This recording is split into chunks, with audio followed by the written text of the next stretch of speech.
morgue workers, pathologists, medical examiners, etc. What is the weirdest cause of death you have been able to diagnose? How did you diagnose it? Work in a nursing home rehab. Guy essentially died from pooping. He pushed too hard, blood pressure dropped and that was it for him. I am a friend of a coroner's assistant. He spent a few months there. He said his craziest experience was when a man came in apparently expired. He was a little vague about how the guy ended up on his table with the coroner, but he'll chalk it up to being early in his career. He starts to do a standard Y incision on the torso. He stops early on. He noticed that the guy had slight active vitals. He looked at the mortician present and says, "Oh frick, this guy's alive." They determined the best way to resuscitate was to do an adrenaline shot. Now apparently he was declared dead but had something akin to pufferfish poisoning induced to his body. Anyway, the guy comes to, screaming like a maniac and with his chest partially sliced open. He described the whole thing as surreal. Whoa, poor guy. I have heard firsthand of some bizarre causes of death. 1. Bee sting to the inside of the lung. A woman accidentally inhaled a bee and it stung her. Apparently she was allergic. Took a week to figure it out. 2. Cause of death was gunshot to the chest and ruled a homicide. Except he had been shot 3 decades earlier. A small piece of shrapnel from the bullet wasn't removed when he was shot, but he was completely fine for 30 years. Then it found its way into his circulatory system close to his heart, made its way into the man's right ventricle and caused a heart attack. The man who had shot him was sent to prison for a few years and released, but was subsequently arrested and charged with murder. 3. A man with a very weird fetish put a live eel up his bum, and it tore a hole through his large intestine. Died. Was the eel okay? Eel be fine. Friend is an autopsy tech. Apparently it's not uncommon for cats or small dogs to eat the hands and face off a dead or incapacitated owner. His worst was an elderly woman who was paralyzed, but not killed, by a stroke, and her little dog ate all her exposed skin before she was found. He did her autopsy after she died several hours after being admitted to the hospital. He did her autopsy after she died. Well, that's good, I guess. I'm a criminal defense attorney. Had a client charged with murder for essentially getting into a shoving match with a guy. No external bruising or scratching. No evidence of trauma anywhere. They opened his head and found a subarachnoid hemorrhage. Turned out he had a ton of booze and blow in the tox report. The coke had constricted the blood vessels and driven the blood pressure up, and the booze had thinned the blood out. When he bumped his head slumping back, that was all it took, and he blew out and was dead in less than a minute. Really sad case. I'm a criminal defense attorney. Username, public pretender. Ha, nice. My dad told us that they once had a guy bleeding out on the table from a stab wound. They stopped the bleeding but his vitals were still taking a dive. Someone points out there's too much blood. They turned him. It's coming out of his butt. Someone had stuck a light bulb up this guy's ass, broken it, and stabbed him when he tried to escape, and he still escaped. They stabilized him but he died of septic shock. This was told to us over dinner, mind you. Well, not a dead body, but I was a security guard at a hospital in Alaska. One of my duties was to bring deceased folk to the morgue, so I had a key to it. To get a radio call that some patient's wife wants her husband's wedding ring back. I assumed it would be on a deceased person. I go to the morgue to look for it. I look all over. No gold ring. I even open the coolers. No bodies. I then look in the fridge. Body parts and a little igloo cooler. I look inside that. It looks like very old banana peels. I glove up and pull some out. Turns out this guy had gotten his hand shredded in machinery. I had to get the mangled ring off his mangled hand and clean it off and go give it to him. That's above and beyond the call of duty as a security guard. I'm an apprentice funeral director, but we had an autopsy tech come into my school once to do an autopsy demonstration. He was asked this very question and this was his answer. Male, mid-50s, presented with jaundice and other signs of alcoholism but supposedly no history of drinking. During preliminary observation, techs noted a red liquid coming from the anal area. Assuming blood, it was tested. Came back as red wine and blood. Turns out the deceased was a closet alcoholic who would give himself enemas with whatever alcohol he had. In this case red wine, The doctors concluded he pierced part of his colon rectum with whatever he enamored himself with and led to a bleed. Assuming blood, it was tested. Came back as red wine and blood. Yes. An oaky start, with hints of plum and lower intestine. Complex hemoglobin finish that lingers on the palate. Edit. Thank you for the gold. I will spend it on fava beans. I worked briefly as a morgue assistant a few years back. The job mainly consisted of moving corpses and holding organs while the pathologist did his thing. By far the most WTF worthy death I saw was a guy who had been working in a factory, getting himself off by rubbing his willy on the underside of the high-speed conveyor belt he was meant to be operating. He got caught and it tore off most of his crotch. Ruled as death by misadventure. He had bled out, torn femoral artery, before the paramedics even made it to the scene. Death by misadventure makes him sound like a pirate or something.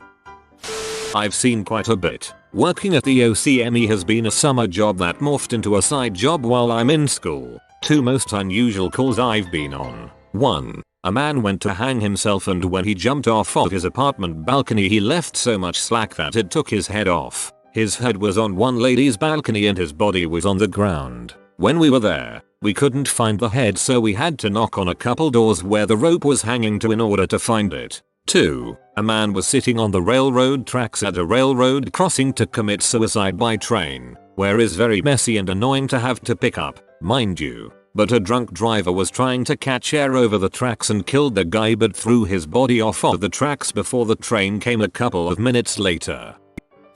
Met a man who told me how he had 2 nephews but now I only had 1. I asked him what happened. Apparently his eldest nephew, around 28, was riding his motorbike on a weekend, out in the countryside here in the UK. They found him later that day, dead, on the side of the road, on a corner, motorbike next to him, with no obvious signs of impact or anything that could possibly have led to his death. It took a long time for them to work out what had happened. Eventually they found a small bruise about half an inch in width on his temple. After some investigation they discovered that the corner of road had just been resurfaced and had some loose stones on top. They concluded that as he rounded the corner at about 30 miles per hour, the bike had slid from underneath him. As he rolled to the side of the road, the footrest of the bike had entered the corner of the helmet through the hole where the visor was open and hit him in the temple, killing him instantly. Nothing reckless. No one else involved. Just bad luck.